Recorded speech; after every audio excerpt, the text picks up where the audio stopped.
الحمدللہ وکفی وسلام علی عبادہ الذین اصطفی اما بعد۔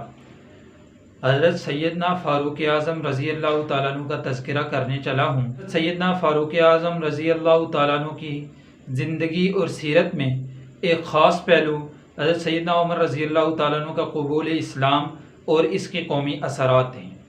چونکہ حضرت عمر رضی اللہ تعالیٰ عنہ قبیلہ بنو عدی سے تھے اور اس قبیلے میں دین ابراہیمی کے آثار پہلے سے چلے آ رہے تھے، جبکہ حضرت عمر رضی اللہ تعالیٰ عنہ کے چچا حضرت خالد یہ بھی اس دین کی طرف نسبت رکھتے تھے، اور حضرت عمر رضی اللہ تعالیٰ عنہ کی بہن حضرت فاطمہ کا نکاح انہی چچا کے بیٹے حضرت سعید بن خالد سے ہوا تھا۔ یہ دونوں خامند بیوی چونکہ چھپ کر اسلام لے آئے تھے، اس لیے حضرت خباب رضی اللہ تعالیٰ عنہ کے گھر میں آتے اور چھپکے سے ان کو قرآن پاک کی تعلیم دیتے۔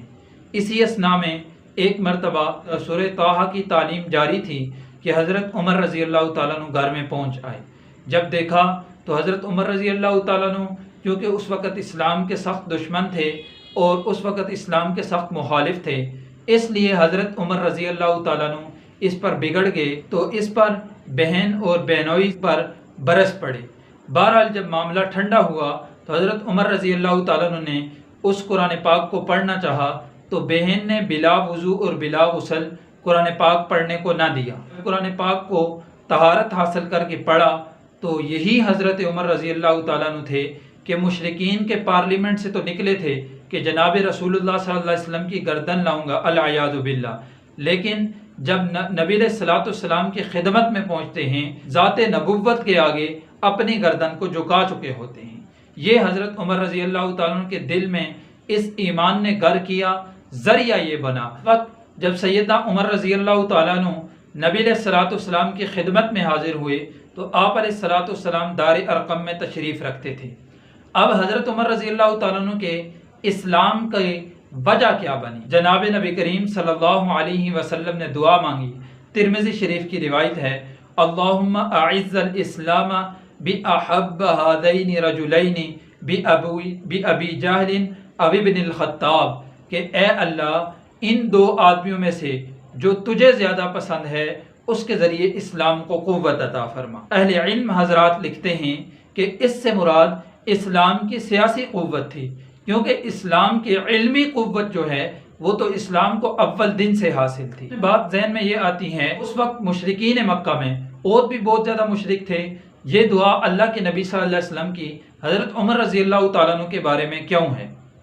اس میں اہل علم حضرات لکھتے ہیں کہ حضرت عمر رضی اللہ تعالیٰ عنہ بہت سی صفات کے مالک تھے۔ ان میں سے اکثر صفات جن کو آج بھی دنیا مانتی ہے کہ حضرت عمر رضی اللہ تعالیٰ عنہ شجاعت اور بہادری یہ ان کی صفت تھی۔ جب بازار عکاظ لگتا تھا تو اس میں لوگ اپنے اپنے ہنر دکھلاتے تھے، تو حضرت عمر رضی اللہ تعالیٰ عنہ دلیری، بہادری اور شجاعت کے ہنر دکھایا کرتے تھے۔ اسی کے ساتھ ساتھ یہ قبیلہ بنو عدی جو تھا یہ ایک ثالثی قبیلہ تھا، یعنی جب کسی کے درمیان جھگڑا ہو جاتا تو یہ ثالث بن کر ان کے آپس میں صلح کروانے والے تھے۔ اور اسی کے ساتھ ساتھ حضرت عمر رضی اللہ تعالیٰ عنہ نبی علیہ الصلوۃ والسلام کی نبوت کے ابتدائی دور میں جو لکھنے والے تھے، لکھنے والوں میں حضرت عمر رضی اللہ تعالیٰ عنہ بھی ایسے تھے جو لکھنا پڑھنا جانتے تھے۔ اسی کے ساتھ ساتھ اور بہت زیادہ ایسی صفات تھی کہ جن صفات کے ذریعے اللہ کے نبی صلی اللہ علیہ وسلم کی نگاہ کرم عمر کی ذات پر پڑی۔ اللہ نے ایسی صفات عطا کی تھی کہ اللہ کے نبی کی نگاہ کرم نے سمجھا کہ یہی صفات اگر نبوت کے دین کو پھیلانے میں اللہ کی اطاعت میں لگیں تو تب یہ صفات قیمتی بنیں گی۔ بہرحال حضرت عمر رضی اللہ تعالیٰ عنہ بہت صفات اور کمالات کے مالک تھے، اس لیے ذات نبی کے مراد بنے۔ باقی صحابہ جو ہیں ان کا بھی ایمان، ان کی بھی صحبت بہت عالی ہے، لیکن وہ مرید نبی ہیں، وہ اپنے ارادت اور عقیدت سے ذات نبوت کے ہاتھ پر بیعت کرتے ہیں، لیکن حضرت عمر رضی اللہ تعالیٰ عنہ یہ مراد نبی ہیں۔ اللہ کے نبی نے دعا کر کے اللہ سے حضرت عمر کو مانگا ہے کہ اللہ کے نبی صلی اللہ علیہ وسلم کی دعا جو ہے کہ اللہ کے نبی صلی اللہ علیہ وسلم کی نگاہ کرم کتنی تیز تھی کہ جو حضرت عمر رضی اللہ تعالیٰ عنہ کی ذات اقدس پر پڑی، طلب کتنی صادق تھی کہ اللہ تعالیٰ نے آن اسی وقت پورا کر دکھایا۔